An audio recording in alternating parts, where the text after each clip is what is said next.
اللہ کے نام سے شروع کرتی ہوں جو بڑا مہربان اور نہایت رحم کرنے والا ہے۔ دیکھتی آنکھوں، سنتے کانوں اور علم کے متلاشی ذہنوں کو ہمارے چینل آواز خرد پر خوش آمدید۔ آج ہم جس ہستی، شخصیت اور کردار کی بات کرنے جا رہے ہیں وہ ہیں حضرت نوح علیہ السلام۔ آپ علیہ السلام کو ابو البشر دوئم، آدم ثانی اور آدم اصغر بھی کہا جاتا ہے، مگر نوح علیہ السلام کے نام سے مشہور ہیں۔ آپ نبی بھی ہیں اور رسول بھی۔ آپ علیہ السلام اپنی قوم کی سرکشی کی وجہ سے بہت کریا کرتے تھے، اسی لیے آپ علیہ السلام کو نوح علیہ السلام کہا جاتا ہے۔ آپ حضرت ادریس علیہ السلام کے پڑپوتے ہیں۔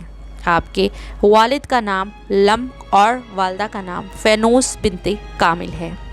آپ علیہ السلام کو اللہ رب العزت نے قرآن میں بہت شکر کرنے والے نبی کہا ہے۔ ارشاد باری تعالیٰ ہے کہ ہم نے نوح کو ان کی قوم کی طرف بھیجا کہ وہ اپنی قوم کو ڈرائیں دردناک عذاب کے آنے سے پہلے۔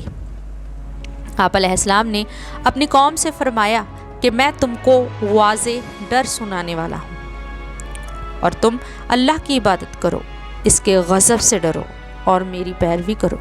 اگر میری پیروی کرو گے تو اللہ تمہارے گناہ بخش دے گا، تم پر بارش کی فراوانی ہوگی اور وہ بیٹوں اور مال سے تمہاری مدد کرے گا۔ آپ علیہ السلام تبلیغ کرتے رہے مگر مخالفت بڑھتی رہی۔ صرف چند غربا جو حضرت شیث علیہ السلام کی اولاد میں سے تھے ایمان لائے، مگر عمرہ اور سرکش لوگ بت پرستی پر قائم رہے۔ آپ علیہ السلام کی قوم کو اللہ نے قرآن مجید میں فاسق قوم کہا ہے۔ آپ علیہ السلام مسلسل تبلیغ کرتے رہے، لوگ آپ علیہ السلام سے کترانے لگے اور بھاگنے لگے، یہاں تک کہ آپ علیہ السلام کو دیکھ کر چھپ جاتے تھے۔ اگر آپ علیہ السلام ان تک پہنچ جاتے تو اپنے کانوں میں انگلیاں ٹھونس لیتے تھے کہ ہمیں نہیں سننا۔ کسی مجمع میں بات کرتے تو لوگ آپ کو نظر انداز کر کے آپس میں باتیں کرنے لگ جاتے تھے۔ اس صورتحال کے پیش نظر آپ علیہ السلام نے لوگوں کو الگ الگ سمجھانا شروع کر دیا۔ ایک دفعہ آپ علیہ السلام نے ایک جگہ پر تمام عمرا کو جمع دیکھا۔ آپ علیہ السلام نے ان کے پاس جا کر فرمایا کہ میں تمہیں صریح ڈر سنانے والا ہوں، اللہ کے سوا کسی کو معبود نہ بناؤ، شرک اور بت پرستی کو چھوڑ دو۔ مجھے اس دن کا ڈر ہے کہ تم دردناک عذاب کے شکار ہو جاؤ۔ یہ سن کر وہ لوگ شدید غصے میں آ گئے۔ تم تو ہمارے جیسے انسان ہو، تم رسول کیسے ہو سکتے ہو؟ ہم تمہاری بات کیوں مانیں؟ معاشرے کے سب سے نچلے طبقے کے چند غربا تمہارے پیروکار ہیں، نہ تو تم میں کوئی خاص بات ہے اور نہ ہی تمہارے پیروکار میں۔ آپ علیہ السلام نعوذ باللہ جھوٹے ہو۔ اس طرح ان لوگوں نے آپ علیہ السلام کو اپنے جیسا کہہ کر آپ کو رسول ماننے سے انکار کر دیا۔ آپ علیہ السلام نے ان سے فرمایا کہ اللہ نے مجھے اپنے پاس سے رحمت یعنی نبوت دی ہے، تم اندھے ہو اور یہ برتری دیکھنے سے قاصر ہو، اور جن کو تم غریب اور حقیر کہہ رہے ہو مجھے ان کی دولت اور پیشوں سے کیا لینا؟ یہ لوگ اللہ کو مانتے ہیں، بت پرستی نہیں کرتے، میں ان کو ہرگز دور نہیں کروں گا۔ یہ لوگ اپنے رب سے ملاقات کریں گے۔ مجھے تو تم جاہل نظر آتے ہو جو کچھ بھی نہیں سمجھتے۔ وہ بپھر گئے، کہنے لگے اے نوح، کئی سالوں سے ہمارا جھگڑا چل رہا ہے، تم اپنے کاموں سے باز نہیں آئے، تم نے مارے بھی کھائی ہیں، ہمارے نظریے کے مطابق تم صریح غلطی پر ہو، تم کو ہمارے ساتھ ہونا چاہیے۔ آپ علیہ السلام نے فرمایا کہ میں گمراہ نہیں ہوں، میں تو اللہ جو تمام عالمین کا رب ہے کی طرف سے رسول ہوں، جس کا کام تم تک اللہ رب العزت کا پیغام پہنچانا ہے۔ میں تم لوگوں کی بھلائی چاہتا ہوں۔ چونکہ ایک نبی کو اپنی قوم اولاد کی طرح عزیز ہوتی ہے، آپ علیہ السلام نے کوشش نہ چھوڑی اور تبلیغ جاری رکھی۔ اب نوبت یہاں تک پہنچ گئی کہ آپ علیہ السلام کو تبلیغ کرتے دیکھتے تو مارتے، آپ علیہ السلام بے ہوش ہو جاتے اور آپ علیہ السلام کے بیٹے آپ کو ڈھونڈ کر اٹھا کر لاتے۔ آپ علیہ السلام کی حالت زار دیکھ کر اللہ نے فرمایا کہ اے نوح، جتنے ایمان لا چکے ہیں ان کے بعد اب کوئی ایمان نہیں لائے گا۔ ایک دن آپ کی قوم کے لوگ تنگ آ گئے، آپ علیہ السلام کو تبلیغ کرتے دیکھا تو آپ کو بہت مارا اور کہا کہ اگر تو سچا ہے تو لے آ وہ چیز جس سے تو ہمیں ڈرا رہا ہے۔ آپ علیہ السلام نے فرمایا کہ میں نہیں، اللہ لے کے آئے گا اگر وہ چاہے گا، لیکن اگر ایک بار وہ آ گیا تو پھر تم اس کو ہرگز نہ روک پاؤ گے۔ انہوں نے کہا کہ اگر تم اب بھی تبلیغ سے باز نہ آئے تو یقیناً سنسار کیے جاؤ گے، تم پر پتھروں کی بارش کر دیں گے۔ آپ علیہ السلام نے اللہ سے عرض کی، اے پالنے والے، زمین پر کافروں میں سے کسی کو باقی نہ چھوڑ، اگر تو ان کو زندہ چھوڑے گا تو یہ لوگ تیرے بندوں کو گمراہ کریں گے اور ان کے بیٹے بھی سخت فاجر اور بہت کفر کرنے والے ہوں گے، اور مجھے اور میرے والدین کو اور میرے اہل خانہ کو جو ایمان کے ساتھ ہیں اور مومن مرد اور عورتوں کو بخش دے۔ آپ علیہ السلام نے عرض کی کہ میں نے اپنی قوم کو دن رات سمجھایا، یہ بت پرستی کو چھوڑ کر تیری عبادت پر آمادہ نہیں ہوئے، میں نے تیرا پیغام ان تک پہنچا دیا ہے، میں نے ہر طرح سے کوشش کی مگر یہ نہ مانے۔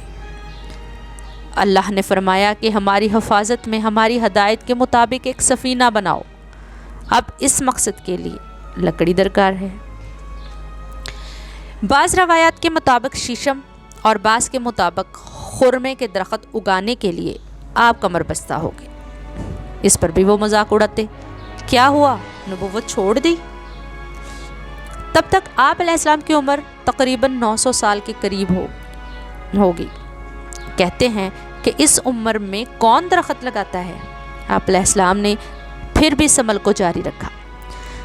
جب درخت مضبوط ہو گئے تو آپ علیہ السلام نے اللہ کے حکم سے ان درختوں کے تختوں اور کیلوں کی مدد سے یہ سفینہ بنایا جس کا مقصد مومنوں کو بچانا تھا۔ ابن عباس کی روایت کے مطابق آپ علیہ السلام کی عمر 950 سال تھی جب طوفان نے آپ علیہ السلام کی قوم کو آ پکڑا۔ جب یہ سفینہ تیار ہو گیا تو حضرت جبریل علیہ السلام نے آپ علیہ السلام کو طوفان کی خبر دی۔ اس طوفان کا آغاز تندور سے ہوا۔ جب آپ علیہ السلام کو اس کی خبر ملی تو جلدی سے سب کو کشتی پر سوار کرنے لگے اور معجزاتی طور پر دنیا بھر کی مخلوقات سفینے کے مقام پر آ پہنچی۔ آپ علیہ السلام نے ہر جنس کا جوڑا یعنی نر اور مادہ کو بھی سوار کیا، جس کا ذکر قرآن مجید میں اس طرح سے ملتا ہے کہ جب تندور سے پانی ابلنے لگا تو ہم نے نوح کو حکم دیا کہ اپنے اہل خانہ اور مومن افراد اور ہر جنس کے ایک جوڑے کو سوار کر لیجیے۔ آپ علیہ السلام دروازے پر کھڑے تھے تو اپنے بیٹے کو دیکھا اور فرمایا کہ بیٹا کشتی میں آ جاؤ۔ اس نے کہا کہ میں طوفان سے بچنے کے لیے کسی پہاڑ کی پناہ لے لوں گا۔ آپ علیہ السلام نے فرمایا آج اس طوفان سے کوئی نہیں بچ سکتا سوائے اس کے کہ جس پر اللہ رحم فرمائے۔ آپ نے اللہ سے عرض کی کہ وہ میری اہل میں سے ہے، اس کو بچائیے۔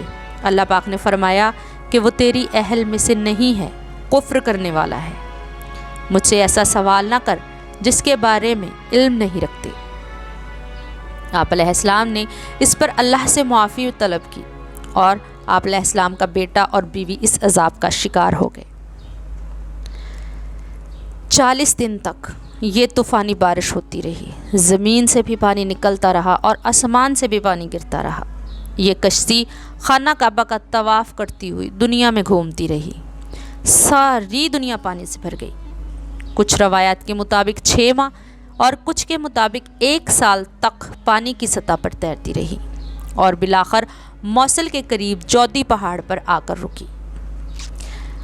جب حضرت نوح علیہ السلام باہر آئے تو خود کو پہاڑ پر پایا۔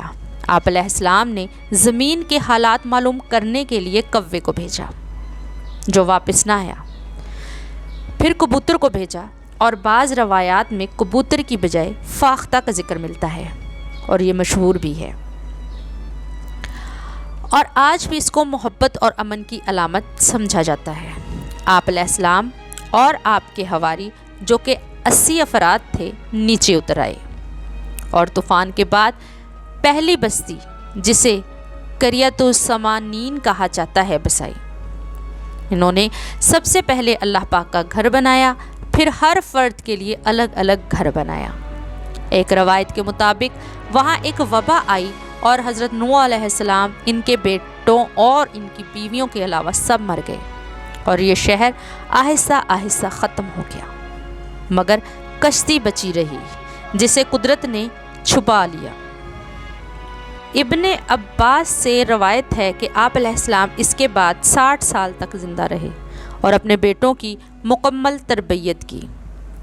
پھر دنیا سے رخصت ہونے کا وقت آ گیا تو آپ نے اپنے بیٹے سام کو اپنا جانشین مقرر کیا۔ آپ علیہ السلام سے فرشتوں نے پوچھا کہ دنیا کو کیسا پایا؟ آپ علیہ السلام نے فرمایا کہ میں نے اسے ایسے مکان جیسا پایا کہ اس کے ایک دروازے سے داخل ہوا اور دوسرے سے نکل گیا۔ آپ علیہ السلام کا مزار کرک میں واقع ہے۔ آپ سے گزارش ہے کہ اپنے بچوں اور گھر والوں کو ایسی مذہبی معلومات سے آگاہ کریں تاکہ اللہ تعالیٰ کے پسندیدہ مذہب اسلام کی تعلیمات پر عمل کر کے دنیا اور آخرت میں کامیاب ہو سکیں۔ اللہ ہمیں دنیا و آخرت میں کامیابی و کامرانی عطا فرمائے، آمین۔ اللہم صلی علی محمد و آل محمد وما علینا الا البلاغ المبین۔ اگلی ویڈیو تک کے لیے اجازت چاہتی ہوں، اللہ حافظ۔